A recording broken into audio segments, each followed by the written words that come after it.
been knocking our heads against the wall for 5 years, doing some great work, sometimes having a lot of failed experiments and learning from them, to cite putting the first high-quality user-generated content on television, the first partner to work with Twitter to put tweets on television, the first crowdsourced hourly news pod on television. So just a long-winded way of saying we've been doing a lot of innovation and figuring out how to connect our audience of all ilk, whether they're bloggers or micro-bloggers or simply viewers or thoughtful citizens, with a medium that can share their voice and inform stories in a better way. But the ultimate form that takes is really hard to get right. So I think the experimentation is fabulous and the opportunity is tremendous. And the role that bloggers in particular can play in the story origination, the research, the fact-checking itself is huge. And we're only at the very beginning of a hopefully long, fruitful journey. You know, that's very well said, and I don't disagree. I think, and Jay, I'm going to bring in this discussion here on one point in particular, because Don, I think what we did point out is that a gap or a chasm exists, right? As news is breaking, and then as news is being reported. Jay, I know you've talked a little bit about this, but in this chasm, there lies opportunity. And what does that opportunity look like? Well, first of all, in reply to something Don said, the idea that nothing can get on the air on CNN until it's fact-checked is bizarre. I mean, that's certainly no, this is not true. Wait, I did not say that. That's not what I said. That's not. I didn't say that nothing. Before we put that in, you fact-check. Okay. No, I said that there were people who were working to make sure that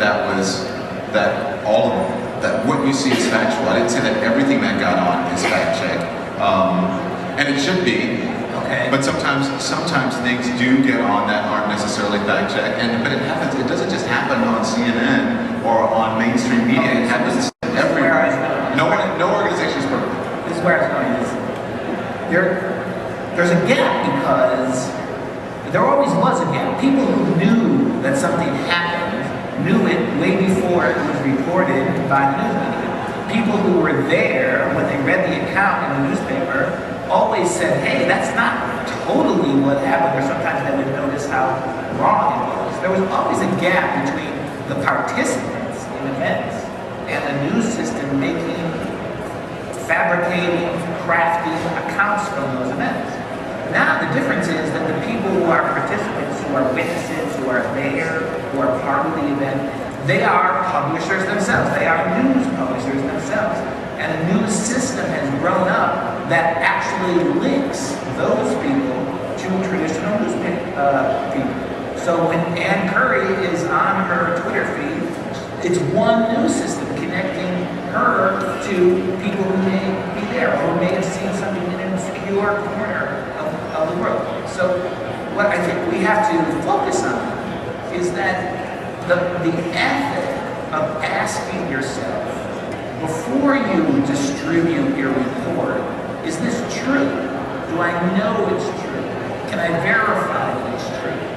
That ethic simply has to spread to lots of people. Bloggers are quite capable of understanding that. People who happen to be accidental journalists because they're on the scene, they're capable of understanding that. It is the stock and trade of professional journalists, they have to understand it. But I don't think we should suggest that the people who care about verification are the people who work in professional newsrooms. I don't think that's true. I think everybody has to care about verification. Correspondent at work today, John Burns, New York Times, now the London bureau chief, 2 Pulitzers, spent 5 years in Iraq, extraordinary reporter. Dexter Filkins, who works with him, very close behind him. But right after that comes Michael Yon and Michael Totten, 2 individuals who are not affiliated with any particular organization, and who do amazing work because they have the same love of the story and attention to detail as do Burns and Filkins.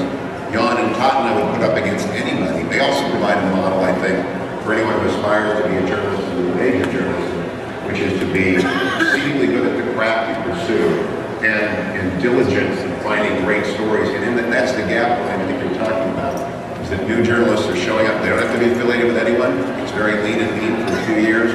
But if they're interesting and their craft is good and they can write. The thing we haven't talked about, the limit of Twitter. 140 characters is not very hard. No one's ever going to make a living interesting writing that can be translated into broadcast. Here in the way. All right, so I'm going to ask this question. It's going to take a minute, but it's going to come to you. Is that I think what we're learning here, and basically what we said here is, what we're learning with new media, and social media in general, is that the personality, the human aspect, the human angle of the story becomes very important, right? Dave Weiner had said in his essay, The Reboot of Journalism, that as part of the news business, sources were very much a part of the process of storytelling. But now these sources have access to the same publishing tools that everybody else has. And they are publishing directly, right? And they're bypassing the traditional intermediaries. But what we're learning from that process is that people are making connections to other people at a very human level. And I think that is probably part of the essence that's going to fuel the evolution of new media. And so case in point, Joanna, you had 2 reporters that were in North Korea who were arrested and detained while they were investigating a story for current. Of course, we all took to Twitter, we all took to new media, we all shared our thoughts, we shared our relief when they were released. But how does that sort of human story, they became personalities in that process, how does that change sort of what Current and how Current is looking at the future of journalism? Hard not to get emotional. Every time the subject comes up, it's been a very emotional year for us. And we're just so glad that this amazing women are home.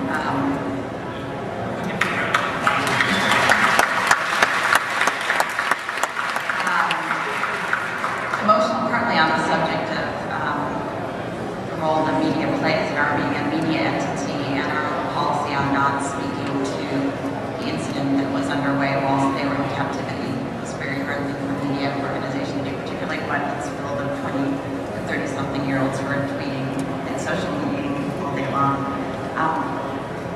We did that because we wanted to get them safely, and that was the best policy to get them home.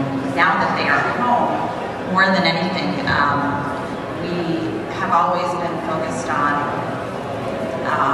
redefining what journalism can be for a younger audience, for an audience that's engaged in social media, that wants to have a hand in participating or sharing stories that are important to them, and redefining what is news and of import. And so, as we look to Laura Lake and her team and the amazing work that this scrappy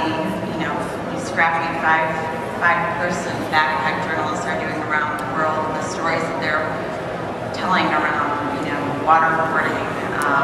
The Oxycontin Express was a story we told on Wednesday night, which if you haven't seen it, go to current.com and check it out. There's To CNN on Sunday night, I'll be doing it. I'll have the Current journalist on, and the CNN guys are watching carefully what we're doing.